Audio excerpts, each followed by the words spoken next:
Hello दोस्तों, good morning.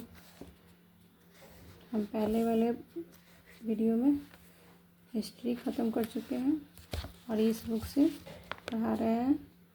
आज से हम भूगोल स्टार्ट करेंगे। तो हम लोग भूगोल पढ़ेंगे।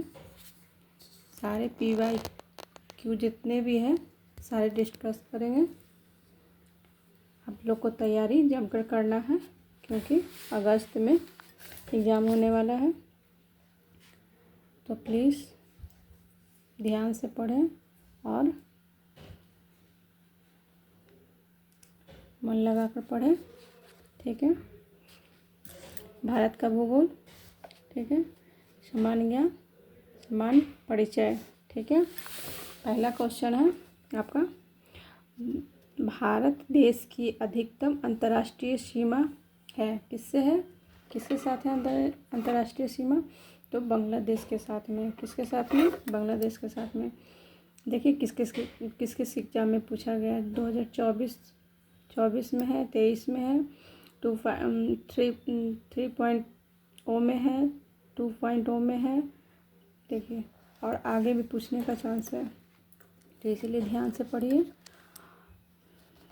भारत की अधिकतम अंतर्राष्ट्रीय सीमा बांग्लादेश के साथ कितना लगता है? तो 4096 किलोमीटर ये पूछता है। 4096 किलोमीटर तथा नेपाल से उसके बाद नेपाल आता है 1791 किलोमीटर के साथ लगती है।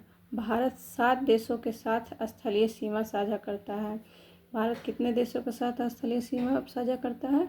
तो 7 देशों के साथ, ठीक है। दूसरा क्वेश्चन आते हैं, किस रेखांश पर भारतीय मानक समय अपनाया गया? तो किस रेखांश पे? 82.5 डिग्री पूर्व पे, 82.5 डिग्री पूर्व पे। देखिए इसका डिटेल, भारतीय मानक समय के रूप में 82.5 पूर्वी देशांतर रेखांश को अपनाया गया है। यह 5 राज्य उत्तर प्रदेश, मध्य प्रदेश, छत्तीसगढ़, उड़ीसा और एवं आंध्र प्रदेश से होकर गुजरती है। ज्ञातव्य यह है कि भारतीय मानक समय ग्रीनविच समय 5.5 घंटे आगे हैं, ठीक है। कितने घंटे आगे हैं? 5.5 घंटे आगे हैं। तो ये चीज़ बार बार आता है, कितने घंटे का अंतराल है? तो 5.5 घंटे का, ठीक है। तीसरा क्वेश्चन है, भारतीय उपमहाद्वीप पूर्व में मूलतः एक भाग था। भारतीय उपमहाद्वीप पूर्व में मूलतः एक भाग था। तो किसका भाग था? तो आपका गोंडवाना लैंड का। इसका डिटेल पढ़िएगा, आगे भी क्वेश्चन इसका है, डिटेल ध्यान दीजिएगा। पूर्व में भारतीय उपमहाद्वीप, प्रायद्वीपीय भारत जिसे बोलते हैं, गोंडवाना लैंड का भूभाग था। भूगर्भीय रूप से भारतीय उपमहाद्वीप उस भाग से संबंधित है जो क्रिटेशियस के दौरान सुपर कॉन्टिनेंट गोंडवाना लैंड से अलग होकर लगभग 55 मिलियन वर्ष पूर्व यूरेशिया से जुड़ा है, ठीक है। अगला क्वेश्चन है आपका, दक्षिण प्रायद्वीपीय उच्च भूमि का भाग है। अब आप खुद बताइए, पढ़े थे अभी। दक्षिण प्रायद्वीपीय उच्च भूमि का भाग है तो गोंडवाना लैंड है। जो भी हम नीचे पढ़े हैं वही उसका व्याख्या है, ठीक है। सूर्य से पृथ्वी कितनी दूरी है? तो 93 मिलियन है, 93 मिलियन है। तो सूर्य से पृथ्वी की दूरी लगभग 93 मिलियन है। सूर्य से बढ़ती हुई दूरी के क्रम में पृथ्वी का स्थान तीसरा है। सौरमंडल में कुल 8 ग्रह हैं, जिनमें से सिर्फ पृथ्वी पर जीवन की उपस्थिति है। हम मतलब ब्रह्मांड में कुल कितने ग्रह हैं? तो 8 ग्रह हैं, जिसमें कि हम लोग पृथ्वी पर जो हम लोग रह रहे हैं तो सिर्फ पृथ्वी पर ही जीवन है और कहीं नहीं है, ठीक है। अगला क्वेश्चन है छठा, निम्नलिखित नगरों में से कौन सा नगर कर्क रेखा के उत्तर में अवस्थित है? उत्तर में अवस्थित है। भारत के मानचित्र में जो बीच में कर्क रेखा आता है तो उत्तर ऊपर हो गया और दक्षिण नीचे हो गया। उत्तर के अवस्थित में कौन सा भाग है? कर्क रेखा के उत्तर में अवस्थित है कौन सा भाग, कौन सा है? तो आपका आइजोल है, आइजोल है। और भोपाल और रांची किधर है? वो कर्क रेखा के उत्तर में अवस्थित है। आइजोल आपका उत्तर में है और भोपाल और रांची आपका दक्षिण में। देखिए डिटेल में, भारत के कर्क रेखा के उत्तर में अवस्थित नगरों में आइजोल शामिल है, जबकि भोपाल और रांची कर्क रेखा के दक्षिण में अवस्थित है। ठीक है दोस्तों, ये चीज़ आप समझ गए होंगे। मैप में आप देखिएगा।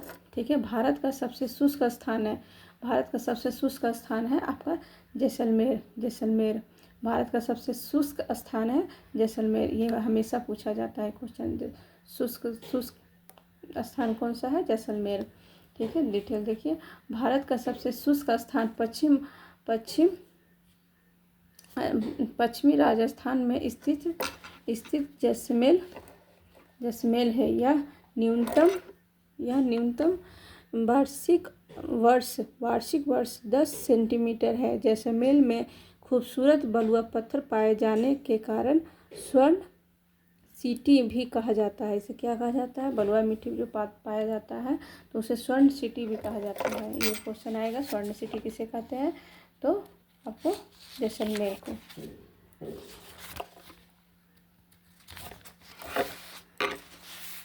अगला क्वेश्चन है आपका 1 नंबर यानी कि 8। भारत के कितने राज्यों की समान सीमा मतलब कॉमन बॉर्डर पाकिस्तान एवं बांग्लादेश के साथ है? पाकिस्तान एवं बांग्लादेश के साथ है। 6 नहीं है, 5 नहीं है, 7 नहीं है, ऑप्शन में से कोई भी नहीं है।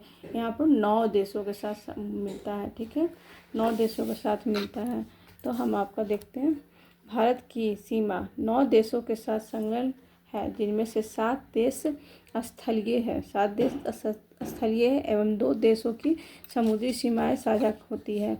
पाकिस्तान की सीमा 5 राज्य केंद्र शासित जम्मू कश्मीर, लद्दाख, पंजाब और राजस्थान और गुजरात से तथा बांग्लादेश की सीमा 5 राज्यों से पश्चिम बंगाल, मेघालय, मिजोरम, त्रिपुरा और असम से मिलती है। ठीक है, उसके बाद भारत के किसी भी राज्य की सीमा पाकिस्तान एवं बांग्लादेश से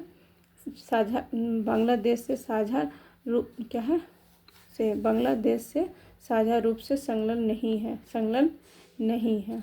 ठीक है, जो अभी ऑप्शन में है। उसके बाद देखिए, कर्क रेखा द्वारा सर्वाधिक क्षेत्र आच्छादित है तो कौन सा है? कर्क रेखा पर सर्वाधिक क्षेत्र में तो आपका मालवा का पठार है, मालवा का पठार है। दक्षिण का पठार आपका रांची का पठार आपका दक्षिण में आ जाता है, छोटा नागपुर के दक्षिण में आ जाता है। इसका डिटेल देखिए। कर्क रेखा द्वारा सर्वाधिक आच्छादित क्षेत्र मालवा के पठार है, क्योंकि कर्क रेखा इसके मध्य से होकर गुजरती है, जबकि आपका कर्क रेखा रांची के पठार उत्तरी हिस्से से और छोटा नागपुर पठार के दक्षिण हिस्से से गुजरती है। इसीलिए इनके कम क्षेत्रफल को आच्छादित करती है। ठीक है, अगला देखते हैं। उत्तराखंड का कौन सा जिला तिब्बत सीमा से नहीं लगा मतलब उत्तर सीमा से नहीं लगा है। तो उत्तरकाशी नहीं है, क्या है? उत्तरकाशी नहीं है, चमोली नहीं है, अल्मोड़ा है। अल्मोड़ा के बारे में देखते हैं। आपका उत्तराखंड का अल्मोड़ा जिला तिब्बत की सीमा से नहीं लगता है। अल्मोड़ा जिला उत्तराखंड के कुमायूं भाग का जिला है। इसका मुख्य अल्मोड़ा ही है। इस समुद्र तल से 1638 मीटर ऊंचा है। ठीक है, समुद्र तल से। फिर उसके बाद अगला क्वेश्चन है 11 नंबर। किस पठार पर कर्क रेखा तथा भारतीय मानक समय मानक समय रेखा एक दूसरे को काटती है? तो आपका क्या है? वघेलखंड को काटती है। तो ऑप्शन डिटेल देखते हैं। वघेलखंड पठार का कर्क रेखा तथा भारतीय मानक समय रेखा एक दूसरे को काटती है। वघेलखंड का रेखा मध्य प्रदेश और छत्तीसगढ़ में फैला हुआ है। छत्तीसगढ़ के सूरजपुर जिले में स्थित महानदी के तट पर भैंसा मुंडा भारत का एकमात्र स्थान है जहाँ से कर्क रेखा तथा भारतीय मानक समय रेखा एक दूसरे को काटती है। ठीक है दोस्तों, अगला क्वेश्चन है आपका, भारत के कुल भूमि क्षेत्र में पर्वतों का हिस्सा है तो कितना है आपका? 30%। पर्वतों का हिस्सा कितना है? 30% पर्वतों का हिस्सा है भारत में कुल भूमि क्षेत्र पर। भारत के कुल भूमि क्षेत्र में पर्वतों का हिस्सा 30% है। यह गंगा और यमुना जैसी कई महत्वपूर्ण नदियाँ प्रणालियों को जन्म देते हैं जो हिमालय से निकलती है। कहाँ से निकलती है? हिमालय से निकलती है। तो अगला क्वेश्चन है 13 नंबर, भौगोलिक क्षेत्रफल के अनुसार भारत की निम्नलिखित भौतिक इकाइयों को आरोही क्रम में अवस्थित करें। तो आपका आरोही क्रम में अवस्थित करें, आपका इस ऑप्शन में तो कोई भी नहीं है, इसका डिटेल हम पढ़ते हैं, इससे अच्छा होगा। देखिए ऑप्शन में है केंद्रीय उच्च भाग, मैदान, महान मैदान, तटीय मैदान और उत्तरी पर्वत। देखिए इसका डिटेल देखते हैं। तो महान मैदान कितना है? 43.2%। ठीक है, केंद्रीय उच्च भूमि 27.7%, पहाड़ियाँ 18.5%, ऊंचे पर्वत 10.6%। ठीक है, इससे आप ये कर लीजिएगा नंबर वाइज कि कौन सा कैसे है। ठीक है, ऑप्शन में तो कोई नहीं है। 14 नंबर है, केंद्रीय उच्च भूमि के संबंध में निम्नलिखित कथनों में से कौन सा सही है? तो कौन सा सही है आपका इसमें से भी कोई सही नहीं है। इसका पश्चिम भाग मालवा पठार का है केंद्रीय उच्च भूमि के संबंध में, ये नहीं होगा। या दक्कन पठार का भाग है, ये भी नहीं होगा। या अरावली से घिरा हुआ, ये भी नहीं होगा। आपका देखते हैं डिटेल में। देखिए केंद्रीय उच्च अरावली श्रेणी से घिरा हुआ है यह, तथा इसका पश्चिमी भाग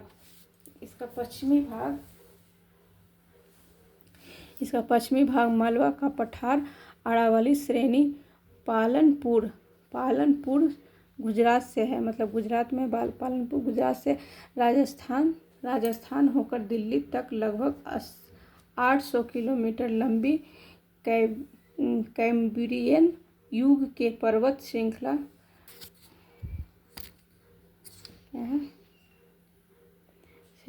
मालवा पठार के अधिकतम भागों को केंद्रित उच्च भूमि की संज्ञा प्रदान की गई है।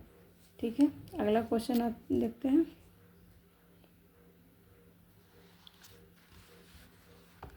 भारत की सबसे ऊंची पर्वत श्रेणी कहते हैं, किसको कहते हैं?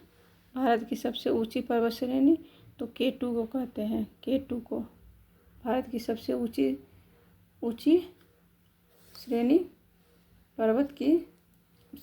सबसे ऊंची पर्वत श्रेणी किसको कहते हैं? तो K2 को कहते हैं।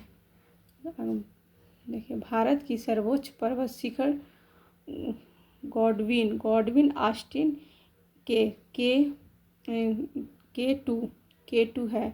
मतलब K2 भी बोल सकते हैं या गॉडविन ऑस्टिन भी बोल सकते हैं। ऑप्शन एक ही आएगा तो एक ही को मतलब बोले। अगर गॉडविन ऑस्टिन भी रहेगा और K2 भी रहेगा तो एक से अधिक होगा। काराकोरम श्रेणी में स्थित इस शिखर की ऊंचाई 8,611 मीटर है, जबकि भारत में हिमालय के सर्वोच्च चोटी कंचनजंगा है। सिक्किम के उत्तर पश्चिम भाग में नेपाल और भारत की सीमा पर स्थित कंचनजंगा दुनिया की तीसरी सबसे ऊंची पर्वत श्रेणी चोटी है। क्या है? भारत की सीमा पर स्थित कंचनजंगा दुनिया की तीसरी सबसे ऊंची चोटी है। और पहली कौन सी अभी बताएं? तो K2 सबसे ऊंची चोटी से क्यों हो रहा है? ठीक है, इसकी लंबाई है 8,586 मीटर यानी 28,159 फीट है। ऊंचाई वाली ये चोटी माउंट एवरेस्ट में महज 262 मीटर कम है। ठीक है, अगला क्वेश्चन है 16 नंबर। भारत के पूर्वी घाट की सबसे ऊंची चोटी है। सबसे ऊंची चोटी भारत की पूर्वी घाट की महेंद्रगिरी होगा। ठीक है, भारत के पूर्वी घाट की सबसे ऊंची चोटी तो महेंद्रगिरी देखते हैं।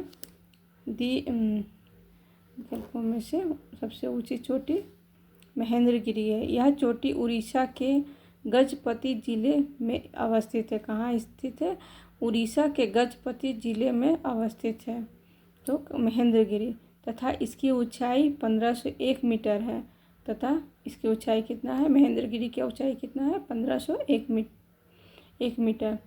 जबकि संपूर्ण पूर्वी घाट की सबसे ऊंची चोटी क्या है?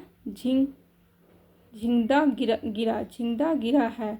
आंध्र प्रदेश में विशाखापट्टनम में अवस्थित इस पर्वत की ऊंचाई 1690 मीटर है।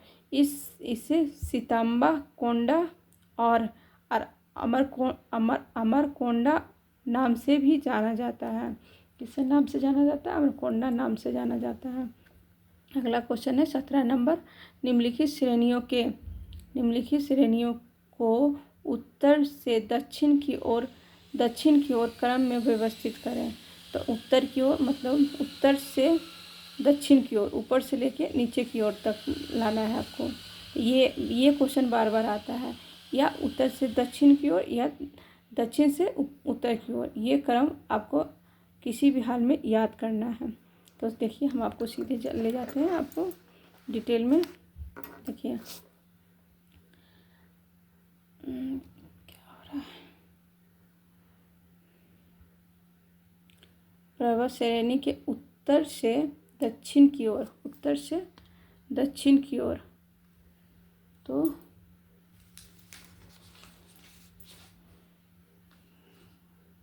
ठीक है, हम देखते हैं, इसी में देख लेते हैं।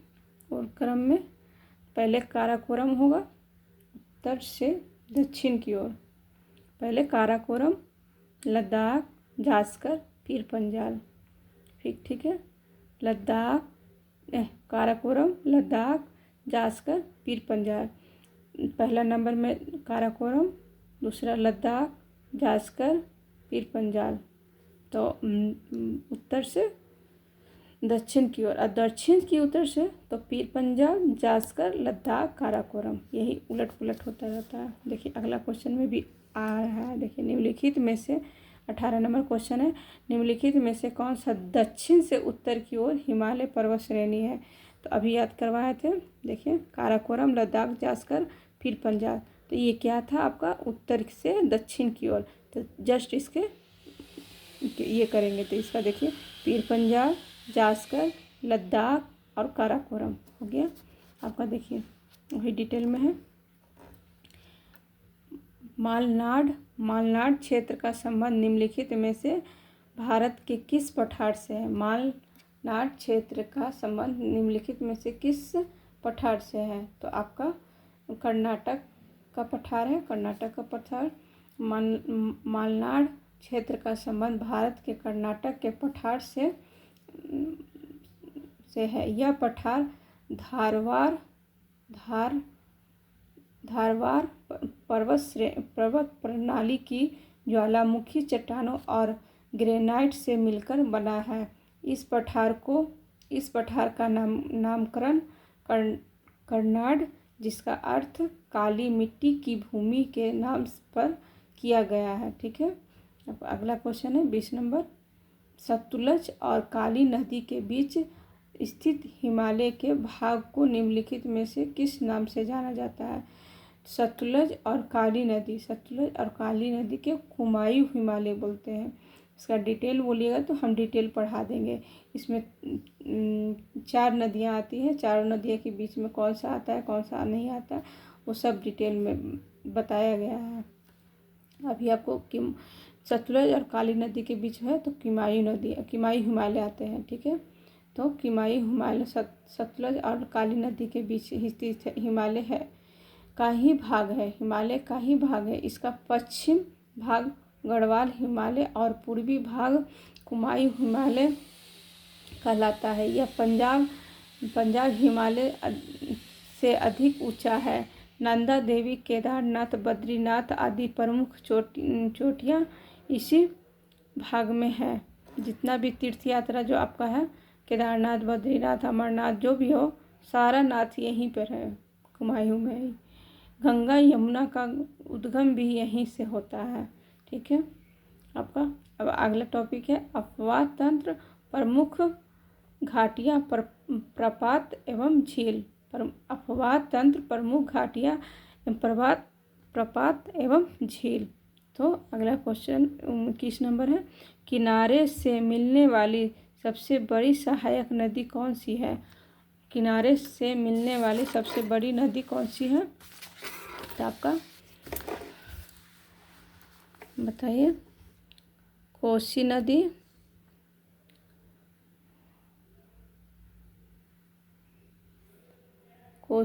गंडक नदी, सोन नदी।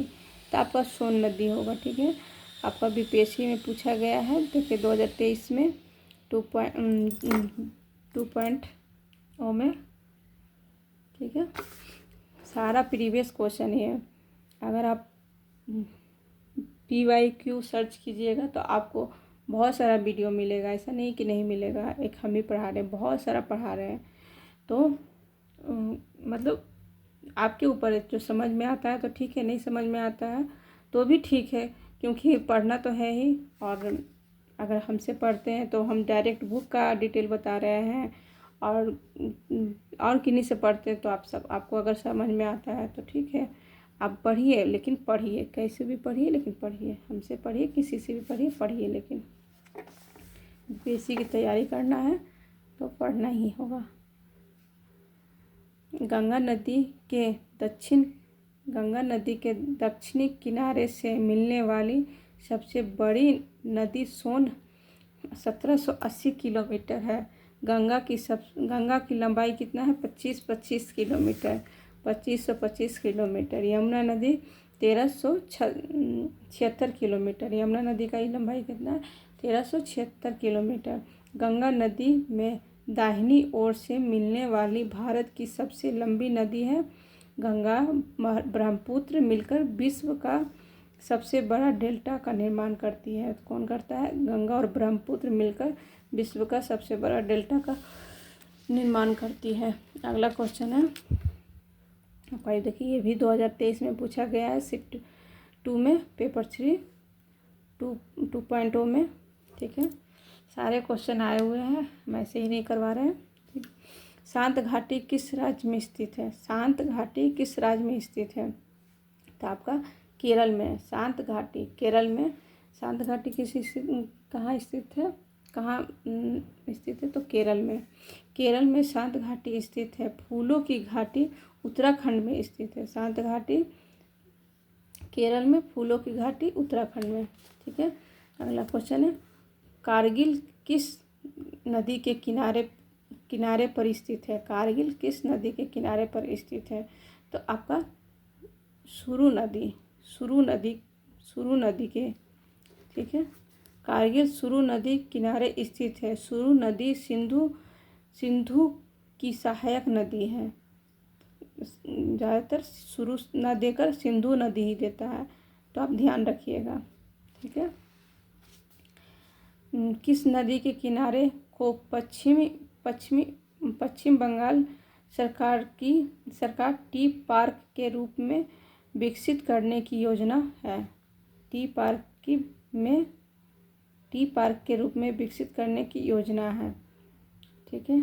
किस नदी के किनारे पश्चिम बंगाल सरकार टी पार्क के रूप में विकसित करने की योजना है? तो आपका हुगली नदी के किनारे पश्चिम बंगाल सरकार हुगली नदी के किनारे को टी पार्क के रूप में विकसित करने का योजना है। ठीक है। अगला क्वेश्चन है बाल्टोरो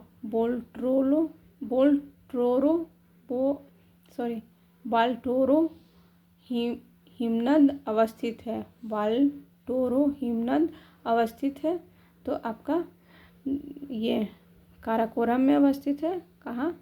काराकोरम में। इसका डिटेल देखते हैं।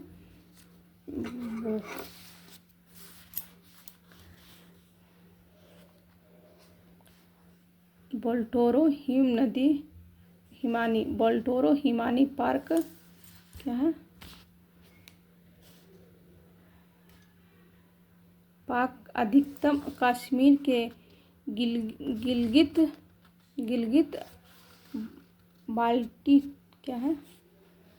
बाल्टिस्तान क्षेत्र के बाल्टिस्तान उप क्षेत्र में काराकोरम पर्वतमाला है स्थित है। 63 किलोमीटर लंबाई में बाल्टोरो हिमनद ध्रुव क्षेत्र के बाहर सबसे बड़े हिमनदों में से एक है।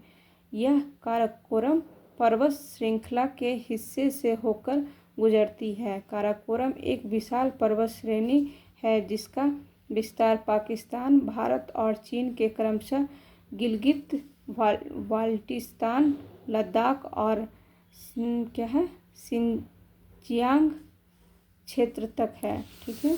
अगला क्वेश्चन देखते हैं, उसको फिर से देख लीजिएगा एक बार। 26 सोन नदी का उत्पत्ति स्थल अमरकंटक कहाँ स्थित है? सोन नदी का उत्पत्ति स्थल अमरकंटक कहाँ स्थित है? तो आपका मैकाल श्रेणी में। अमरकंटक श्रेणी कहाँ स्थित है? तो मैकाल श्रेणी में। अमरकंटक एक पवित्र शहर व गंतव्य स्थल है जो मध्य प्रदेश के अनूपपुर जिले में मैकाल पर्वत श्रृंखला पर स्थित है जो विंध्याचल और सतपुड़ा पर्वत श्रृंखला को जोड़ता है। अमरकंटक समुद्र तल से 1067 मीटर है। यहाँ से नर्मदा और सोन नदी निकलती है। ठीक है। अगला क्वेश्चन है गंगा नदी के तट पर स्थित शहर है। गंगा नदी के तट पर कौन सा शहर है? तो प्रयागराज है। इसका डिटेल देखते हैं। आपका गंगा नदी के तट पर स्थित प्रमुख शहर प्रयागराज, कानपुर, वाराणसी और हरिद्वार है। देखिए ये सब पूछता है कि कौन है कौन नहीं है। तो कौन कौन है? प्रयागराज है, कानपुर है, वाराणसी है और हरिद्वार है। गंगा का उद्गम गौमुख हिमालय में हुआ है। गंगा का उद्गम गौमुख हिमालय में हुआ है जो भारत की सबसे लंबी नदी 2525 किलोमीटर इसका मुहाना बंगाल की खाड़ी में है। यह उत्तर प्रदेश के 28 जिलों में होकर बहती है। ठीक है। कम से कम 30 क्वेश्चन करेंगे। तो कौन सी नदी भारत और नेपाल के बीच सीमा बनाती है? भारत और नेपाल के बीच सीमा बनाती है तो कौन बनाती है? आपका काली नदी। आपका कौन बनाती है? काली नदी। काली नदी अथवा महाकाली नदी भारत और नेपाल के बीच सीमा बनाती है। 1916 में नेपाल और ब्रिटिश भारत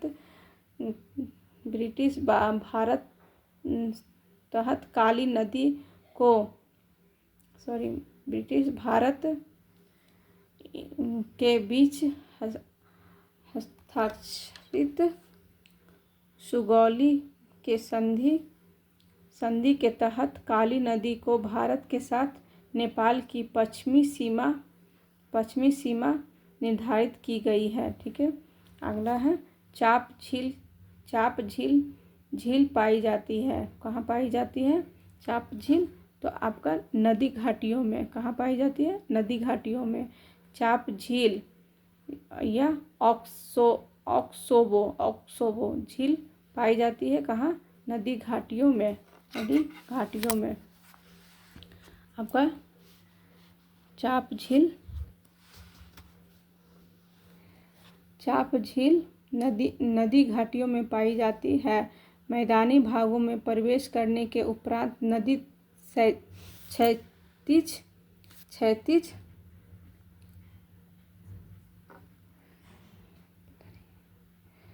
क्षैतिज अपरदन के कारण कई घुमावदार मोरों से होकर प्रभावित